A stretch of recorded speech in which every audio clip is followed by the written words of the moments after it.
എല്ലാവർക്കും പുതിയ വീഡിയോയിലേക്ക് സ്വാഗതം. ഇന്ന് നമുക്ക് നല്ലൊരു ഒഴിച്ചുകറി തയ്യാറാക്കാം കേട്ടോ. വളരെ എളുപ്പത്തിൽ നല്ല ടേസ്റ്റി ആയിട്ടുള്ളൊരു പരിപ്പ് കറിയാണ് കേട്ടോ ഇത്. പരിപ്പിൻ്റെ കൂടെ പടവലങ്ങയാണ് ചേർത്തിട്ടുള്ളത്. വളരെ എളുപ്പത്തിൽ നമുക്ക് ഉണ്ടാക്കിയെടുക്കാം. കുറുകിയ ചാറോടുകൂടി നല്ല ടേസ്റ്റി ആയിട്ട് ഉണ്ടാക്കുന്നത് എങ്ങനെയെന്ന് കണ്ടു നോക്കാം. അതിനായി ഇളയ പടവലങ്ങയാണ് കേട്ടോ വേണ്ടത്. മൂത്ത പടവലങ്ങ എടുക്കാനേ പാടില്ല, ഒരു ടേസ്റ്റ് ഉണ്ടാവില്ല കേട്ടോ. ഇളയതെടുക്കണം. പിന്നെ എരിവിന് ആവശ്യത്തിന് ഈ കറിക്ക് പച്ചമുളകാണ് കേട്ടോ കൂടുതൽ ചേർക്കേണ്ടത്. അപ്പോഴാണ് നല്ല ടേസ്റ്റ് ഉണ്ടാവുക. ഒരു പഴുത്ത തക്കാളിയും ക്ലീൻ ചെയ്തെടുക്കട്ടെ. പടവലങ്ങ നമുക്ക് ഇതേപോലെ എടുത്ത് അതിൻ്റെ പുറത്തെ വെള്ള ഭാഗം ഒന്ന് വരണ്ടി കളയണം കേട്ടോ. ഇതൊക്കെ എല്ലാവർക്കും അറിയാം, പക്ഷേ പുതുതായിട്ട് കറിയൊക്കെ ഉണ്ടാക്കുന്ന കുട്ടികളുണ്ടാവില്ലേ, അവർക്ക് വേണ്ടിയിട്ടാണ് കേട്ടോ ഞാൻ ഇത്ര ഡീറ്റെയിൽഡ് ആയിട്ട് പറയണേ. അവർ കുറച്ച് പേരൊക്കെ കാണുന്നവരുണ്ട് ഇതിൽ. അത് നെടുകെ ഒന്ന് കട്ട് ചെയ്തിട്ട് അതിൻ്റെ ഉള്ളിലുള്ള കുരുവെല്ലാം എടുത്ത് കളയണം കേട്ടോ. പിന്നെ കഴുകി എടുത്തതിന് ശേഷം നമുക്ക് കട്ട് ചെയ്യാം. കട്ട് ചെയ്തിട്ട് പിന്നെ കഴുകരുത് കേട്ടോ. എന്നിട്ട് ഇതേപോലെ വരഞ്ഞിട്ട് ചെറിയ ചെറിയ സ്ക്വയറുകളായിട്ട് കട്ട് ചെയ്യില്ലേ, അതേപോലെയാണ് കേട്ടോ കട്ട് ചെയ്യേണ്ടത്. വലുതായിട്ടൊക്കെ മുറിച്ചിട്ട് കഴിഞ്ഞാൽ ഈ പരിപ്പ് കറിയിൽ ഇത് ടേസ്റ്റായിട്ട് തോന്നിയിട്ടില്ല. പക്ഷെ നിങ്ങളെ ഇഷ്ടം പോലെയൊക്കെ ചെയ്യാം. ഞാനിതാ ഇതേപോലെയാണ് ചെയ്യണേ കേട്ടോ. ഇതേപോലെ ചെറിയ സ്ക്വയറുകളായിട്ട് എല്ലാം കട്ട് ചെയ്ത് വെച്ചു കേട്ടോ. ഇനി ഒരു പാനിലോ ഒരു ചട്ടിയിലോ കഷ്ണങ്ങളെല്ലാം ഇട്ട് കൊടുത്തിട്ട് എരിവിന് ആവശ്യത്തിനുള്ള പച്ചമുളകും കൂടി ചേർത്ത് കൊടുക്കാം. ഇത് ഇത്തിരി എരിവ് കുറവായ കൊണ്ടാണ് കേട്ടോ ഇത്രയും കൂടുതൽ ചേർത്തിട്ടുള്ളത്. എരിവ് നോക്കിയിട്ട് ചേർക്കാം. ഇനി അതിലേക്ക് അല്പം മഞ്ഞൾപ്പൊടി, കറിക്ക് ലേശം കളറൊക്കെ ഉണ്ടായിക്കോട്ടെ കേട്ടോ, എന്ന് വെച്ച് ചൊവയൊന്നും വരരുത്. അത്യാവശ്യം മഞ്ഞൾപ്പൊടിയും പാകത്തിന് ഉപ്പും കൂടി ഇട്ട് കൊടുക്കാം. ഉപ്പ് ഇത്തിരി കൂടിയാലും അരവും പരിപ്പൊക്കെ നമുക്ക് ചേർക്കേണ്ടതാണ്, അപ്പോൾ കറക്റ്റ് ആയിക്കോളും. എന്നാലും ഒന്ന് നോക്കിയിട്ടിടണം കേട്ടോ. ഇനി കഷ്ണങ്ങൾ വേവുന്നതിന് പാകത്തിനുള്ള വെള്ളം മാത്രം ഒഴിച്ചാൽ മതി. ഇത് കുറേ സമയമൊന്നും വേവിക്കണ്ട.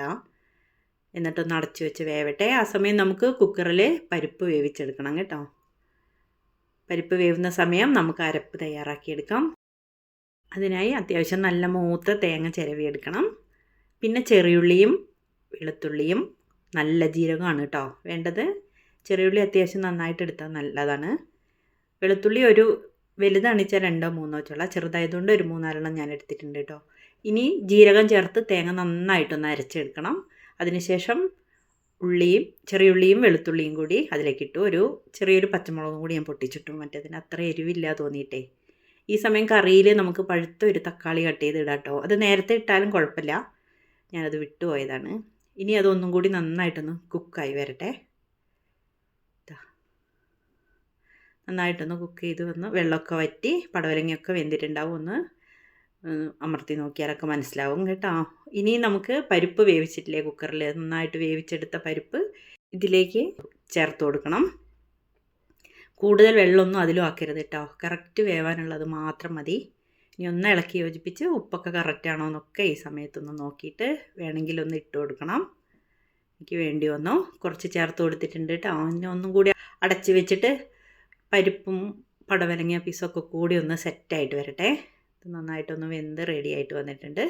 ഇനി നമുക്ക് അരച്ച് വെച്ച അരപ്പ് ഇതിലേക്ക് ചേർത്ത് കൊടുക്കണം. അരപ്പിലും കുറച്ച് വെള്ളമേ പാടുള്ളൂ കേട്ടോ. ഉള്ളിയും വെളുത്തുള്ളിയൊക്കെ ഇട്ടിട്ട് ജസ്റ്റ് ഒന്ന് ചതയ്ക്കാനേ പാടുള്ളൂ. അതിലേക്ക് ചേർത്ത് കൊടുത്തിട്ടിട്ട് ഇനി മിക്സിയുടെ ജാറിലേക്ക് അല്പം വെള്ളം കൂടി ഒഴിച്ചിട്ട് ഒന്ന് ഇളക്കി യോജിപ്പിച്ചെടുക്കാം. നന്നായിട്ട് അരയണം കേട്ടോ, ഞാൻ നേരത്തെ പറഞ്ഞിട്ടുണ്ട് തോന്നണു അല്ലേ. ഇനി ഒന്ന് ഇളക്കി വെച്ച് ഒന്ന് തിളച്ച് വരട്ടെ കേട്ടോ. നല്ലോണം ഒന്നും വേണ്ട, അത്യാവശ്യം തേങ്ങയൊക്കെ ചേർത്തല്ലേ. ഒന്ന് തിളച്ച് വന്നിട്ട് നമുക്ക് സ്റ്റൗ ഓഫ് ചെയ്തിട്ട് കടുകും കറിവേപ്പിലയും ചെറിയുള്ളിയും വറ്റൽമുളകും കൂടി മൂപ്പിച്ചെടുത്തിട്ട് വെളിച്ചെണ്ണയിൽ തന്നെ മൂപ്പിച്ചെടുക്കണം, അതാണ് ടേസ്റ്റ് കേട്ടോ. ഇതും കൂടി ഒഴിച്ചു കൊടുത്ത് ഒന്ന് ഇളക്കി നോക്കൂ. സൂപ്പറായിട്ടുള്ള പടവലങ്ങ പരിപ്പ് കറി ഇവിടെ റെഡി ആയിട്ടുണ്ട്. എല്ലാവരും അഭിപ്രായം പറയൂ, ലൈക്ക് ചെയ്യാൻ മറക്കല്ലേ. വീണ്ടും നമുക്ക് മറ്റൊരു വീഡിയോയുമായി കാണാം.